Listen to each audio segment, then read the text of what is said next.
이렇게 안 쓰면 여러분들 고려대학교 시간관리 망합니다. 핵심 개념어 좀 제대로 가져와라. 부수적인 표현들은 뭐 네 맘대로 바꾸세요. 상관없는데 핵심 개념어가 뭡니까 선생님? 하고 물어본다면 뭔가 조금 처음 들어봤지만 간지나는 고유명사. 뭐라고요? 간지나는 고유명사. 그거 가져오라고요. 그냥 고전적 자유주의랑 자유지상주의랑 같은 말로 치거든요. 같은 말로 치는데 이거에 반대하는 교수님들도 분명히 존재해요. 그러면은 여러분들이 이걸 피해 가시려면 어떻게 해야 돼요? 이것만 그대로 따오는 거예요. 선생님 아까 제시문 문장 그대로 뺏겨오는 거 금물이라면서요. 문장 뺏겨오는 게 금물이고요. 핵심 개념어는 안 뺏겨오면 안 되는 거예요. 뭐라고요? 안 뺏겨오면 안 된다고. 그대로 가져오라고 제발. 이 단어를 저 단어로 막 바꾸려고 하잖아요. 그럼 진짜 손모가지가 날아갑니다. 자, 그 다음 4번 꿀팁 보겠습니다. 여기는 두 갈식인데요. 학교 측 발표 답안이 있어요. 고려대학교 홈페이지 들어가시면은 그 미괄식으로 작성된 학교 측 답안이 있는데요. 수험 전략적으로 두 갈식이 훨씬 유리해요.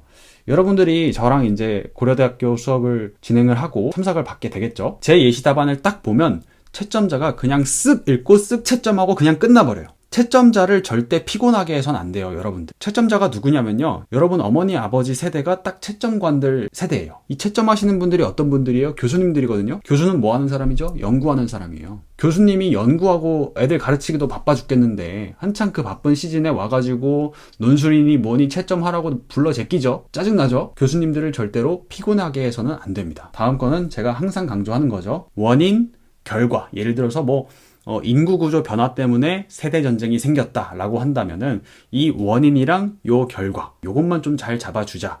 그 다음에 선생님이 항상 강조하는 것도 문제점과 해결책. 사실 이 문제점과 해결책도 넓게 보면 원인과 결과죠. 해결책을 하면 결과적으로 문제점이 해결되니까. 그러니까 원인 결과만 잡자라고 생각을 하셔도 좋습니다. 그리고 여기다가 별표. 제시문이라는 말을 사용하지 않는다. 여기다가 별표를 치는 게 지금 고려대학교에서 발표된 모의 논술에도 제시문이라는 표현이 없고요. 원래 예전에 발표했었던 그 자료에서도 제시문이라는 말을 사용하지 말아라 라고 얘기를 했어요. 그러니까 그 아저씨들 입장에서는 제시문 6이라고 쓸 게 사실은 그냥 6 이렇게만 쓰면은 훨씬 더 지면을 줄이고 많은 걸 쓸 수 있는데 왜 제시문이라는 걸 쓰는지 모르겠다라고 코멘트를 하신 적이 있어요. 그냥 제시문이라는 단어를 싫어하시는 것 같아요. 싫어하면 어떡해? 갑이 갑질하는데 어떡해요? 쓰지 마 그냥. 자, 그 다음 7번. 조금 이따가 선생님이랑 같이 발문을 볼 텐데 발문에서 그 그림 자료가 주어져요. 도표가 주어질 때도 있고 지도 같은 거 주어질 때도 있고 그런데 활용되지 않습니다. 거의 활용되지 않아요. 근데 활용하면 무조건 가점 줄 거예요. 왜냐하면 제시문 6이 나타내는 어떤 사회 문제가 등장할 거거든요. 아래 제시문 6의 그림이 공통적으로 나타내는 사회적 문제가 꼴랑 한 줄 처리되고 끝나요. 근데 그림이 하나, 둘, 셋, 네 개가 나와요. 6-1, 6-2, 6-3, 6-4 이렇게 나오거든요. 이 네 개를 다 그냥 한 줄로 퉁치자고? 그게 아마 이 사람들의 출제 의도는 아닐 텐데 싶죠. 그러니까 여러분들이 만약에 제시문 1, 제시문 2, 3, 4, 5 얘네들을 딱 읽고 6-1번이랑 엮어줄 수 있을 만한 포인트가 있으면 엮어주시는 게 훨씬 더 좋은 선택일 겁니다. 자, 그 다음 출제 경향을 좀 볼게요. 좀 이상한 문제가 나왔어요. 여러 제시문들 중에서 자유롭게 선택하는 문제가 나온다. 조금 이따가 발문을 볼 텐데요. 그리고 이거는 시간 관리랑도 조금 연관이 되기 때문에 선생님이 여기다가 2번에다가 별표를 좀 칠게요. 여러분 홍대랑 연대는요 120분 동안 대충 한 2000자 혹은 1500자 홍대 1500자 연대는 이제 2400자 정도 되죠. 그래서 타임 어택이 막 그렇게 심하진 않거든요. 근데 고대는요 80분 동안 1500자를 써야 돼요. 이게 생각보다 저는 타임 어택일 거라고 봅니다. 왜냐하면 그냥 논술을 하는 형태도 아니고 비교만 하는 형태도 아니고 설명만 하거나 그런 형태도 아니거든요. 조금 전통적인 논술과 달라요. 그래서 1, 2, 3, 4, 5 중에서 3개를 선택해라 막 이런 식이거든요. 근데 조금 이따가 최종 기준표를 보겠지만 예를 들어서 2, 3, 5가 정답이면 1번, 4번을 선택했더라도 논리적으로만 글을 쓰면 점수를 주겠다고 하고 있어요. 이 되게 이상한 거란 말이야. 그래서 여러분들이 100% 저는 어떤 상황에 빠질 거라고 생각하냐면 1번은 맞는 것 같아. 그러니까 여기 135라고 쳐봅시다. 정답이 135예요. 1번, 3번인 건 알겠어. 그리고 2번이 아닌 것까지 알겠어. 근데 4번이랑 5번 중에선 도대체 누가 정답이지? 이 상황이 분명히 올 거예요. 그래서 여러분들이 시간 관리가 힘들어질 겁니다. 자, 선생님이랑 약속 하나만 좀 하고 갑시다. 40분 동안 개요를 쓰시고요. 나머지 40분 동안 그냥 원고지 작성을 무조건 시작하세요. 여기다가 별표를 왕따시만하게 치겠습니다. 여러분, 그 보통의 논술 시험도 그렇고 고려대 논술 시험도 그렇고 시험 시간이 120분이면 뚝 잘라가지고 60분 동안 개요 쓰고 60분 동안 원고지에다가 손을 대는 거예요. 60분이 지나기 전에는 절대로 원고지에 손을 대지 않는 거고요. 고려대 같은 경우에는 이제 80분이니까 이 80분을 뚝 잘라가지고 40분 동안은 원고지에다가 손을 대지 않는 겁니다. 계속 생각만 하세요.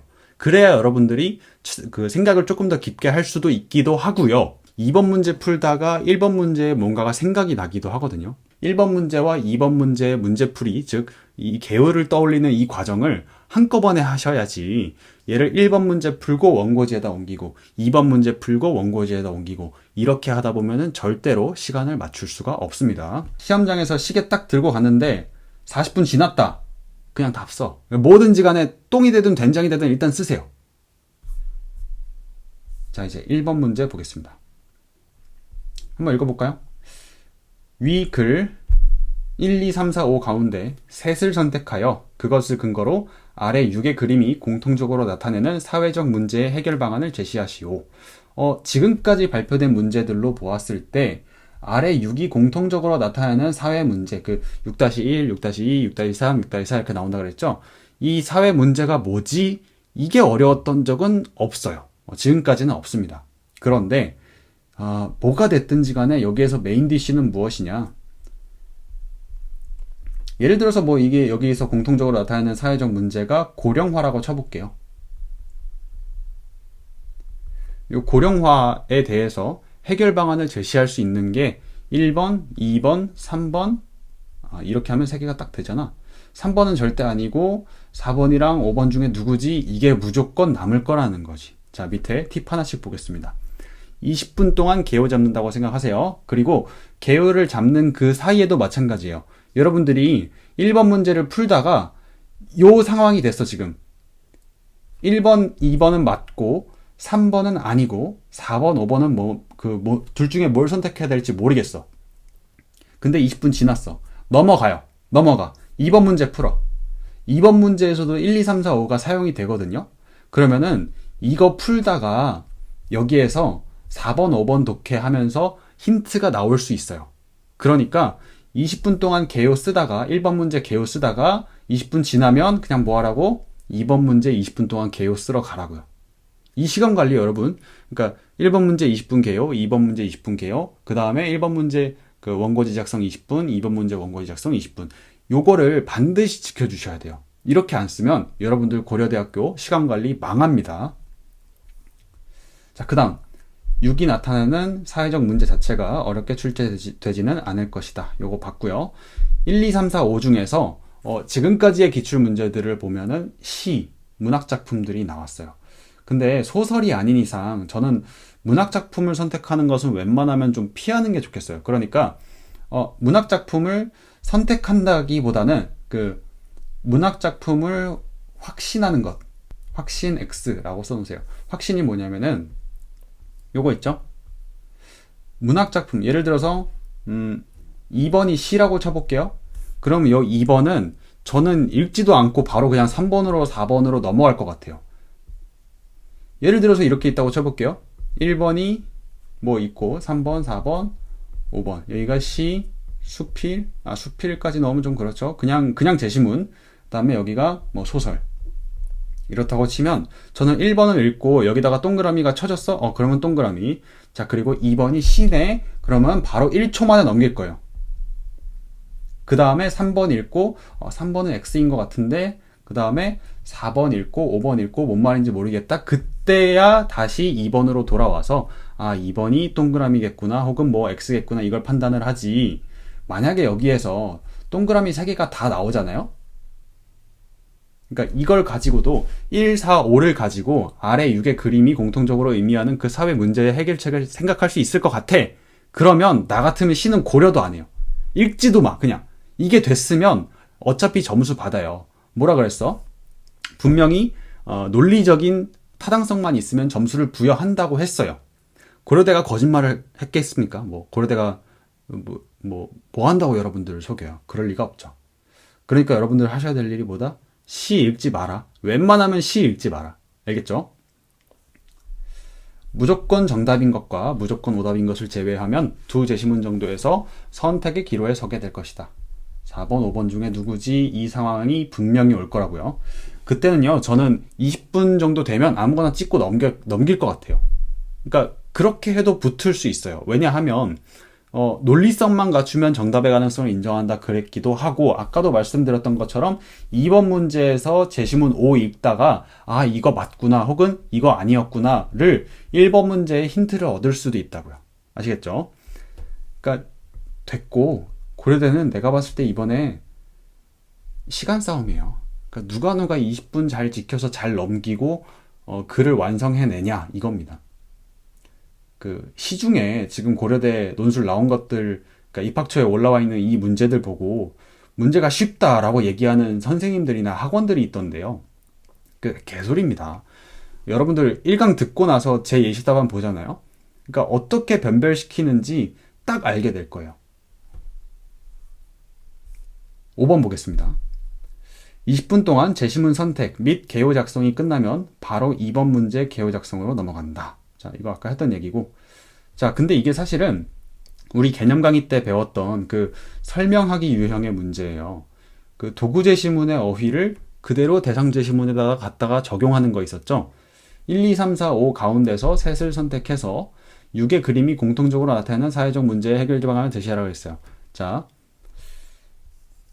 선생님은 이제 기준 제시문 내지는 도구 제시문이라고 하는데, 제시문 가를 바탕으로 제시문 나, 다를 설명하라고 했을 때 얘가 기준 제시문, 얘가 대상 제시문, 설명, 비판, 평가. 그러니까 나 자신의 어떤 그런 생각을 바탕으로 제시문 나와 다를, 즉 대상을 비판하는 게 아니라 내 생각 말고 제시문 가의 기준으로, 가를 기준 딱 기준 세웠을 때 그걸 기준으로 이제 대상을 설명하는 유형이라고 했었죠. 얘도 사실은 마찬가지예요. 기준 제시문이, 즉 도구 제시문이 1, 2, 3, 4, 5 5개 있는 거고요. 대상 제시문이 딱 1개 있는 거예요. 제시문 6. 그래서 1번을 여기 대상에다가 집어넣고 2번에 있는 어휘들을 여기 대상에다가 집어넣고 3번, 4번, 5번에 있는 그 어휘들을 대상 제시문에다가 넣어주면 되는 겁니다. 예를 들어서 제시문 4번에 사랑으로 보듬어야 된다, 이런 키워드가 있었다고 쳐볼게요. 그러면 대상에서도 어떤 문제가 등장했을 때 아까 고령화라 그랬죠? 노인에 대한 차별과 혐오보다는 사랑이 필요한 때이다. 이런 식으로 그 사랑이라는 키워드를 넣어줘야 된다고요. 어디에 있는 키워드? 도구 제시문, 기준 제시문, 이쪽에 있는 키워드, 여기 있죠? 여기 있는 요 키워드를 여기에다가 집어 넣어줘야 된다고요. 선생님, 이 당연한 소리를 왜 이렇게 우리 개념 강의 때도 많이 했는데 안 하니까 내가 계속 하지 않을까? 그죠? 제발 여러분들, 내가 시키면 좀 하세요.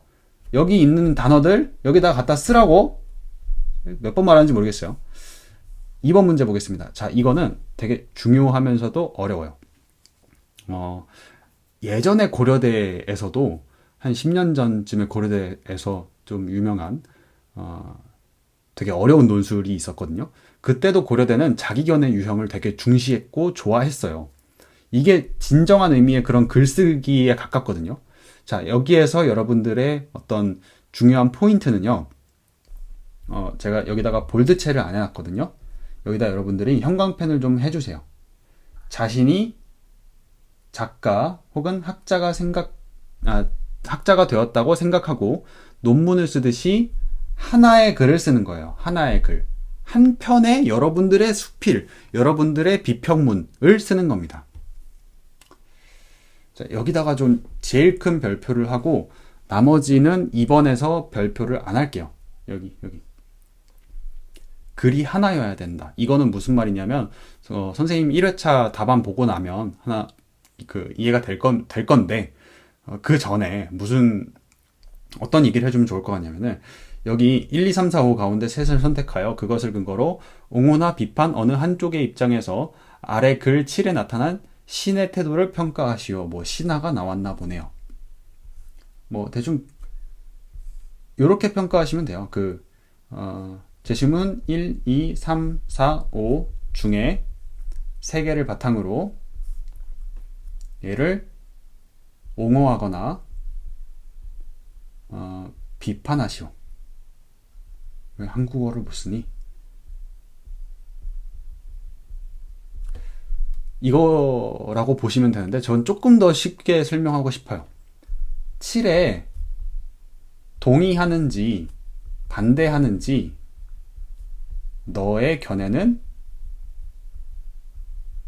어떠하니? 이렇게 물어보는 것처럼 저한테는 들렸어요. 그래서 나는 제시문 7에 동의한다. 아니면 나는 제시문 7에 반대한다. 부터 써주고 그 다음에 제시문 7이 어떤지 써주고 그 다음에 예를 들어서 내가 옹호를 선택했어요.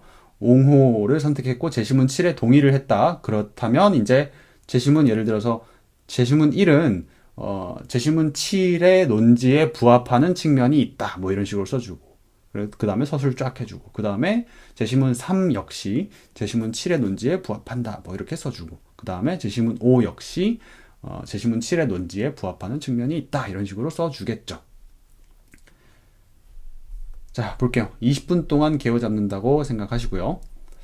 1, 2, 3, 4, 5 가운데 셋을 선택하여 제시문 7을 옹호하시오, 비판하시오, 혹은 이렇게 너의 견해는 무엇이니? 제시문 7을 읽고 요 발문으로 좀 이해하는 게 더 편하겠네요.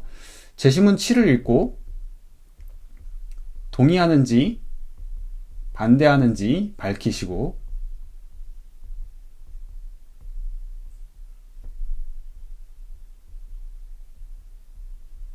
1, 2, 3, 4, 5 중 셋을 선택하여 그 근거를 제시하시오. 저는 이 요거 말고 이렇게 갑시다.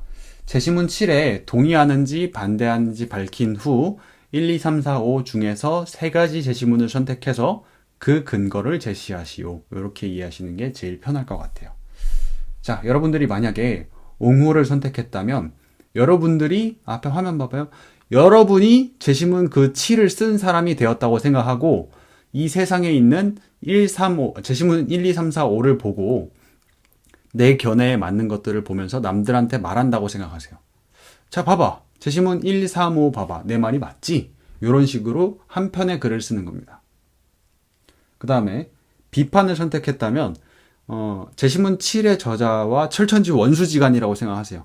내가 저 자식을 오늘 죽여야겠어. 글로 써 죽여야겠어. 비평문을 쓸 거야. 그런 상태에서 1, 2, 3, 4, 5 제시문을 봐요. 그래서 1, 2, 3, 4, 5 중에서 3개의 공을 들어요. 그 다음에 이걸 보여줘. 이렇게.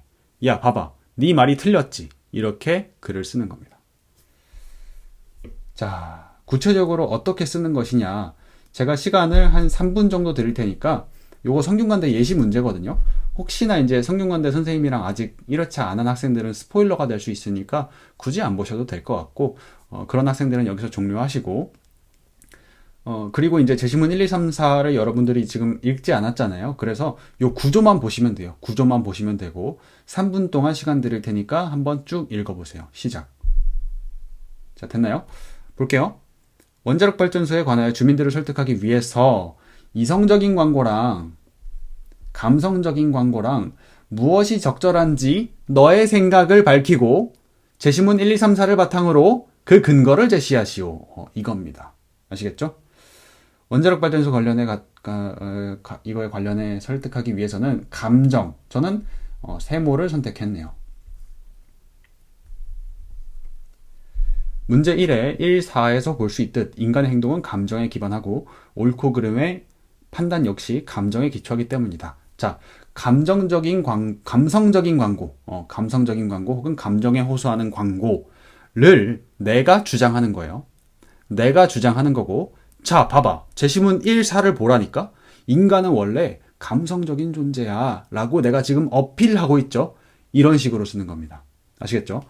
자, 그 다음에, 물론 뭐 이렇게 존재할 수 있다라고 예상 반론을 제기했죠. 고려대에서는 뭐 예상 반론을 제기하실 필요까지는 없고, 그럴 분량도 안 돼요. 자, 그리고 이제 문제 2의 자료 1에서 볼 수 있듯이 사람들은 공포심에 의해서 큰 영향을 받는다. 라고 되어 있죠. 여기도 같이 볼게요. 자, 앞에 화면 봐봐요. 화면 봐봐.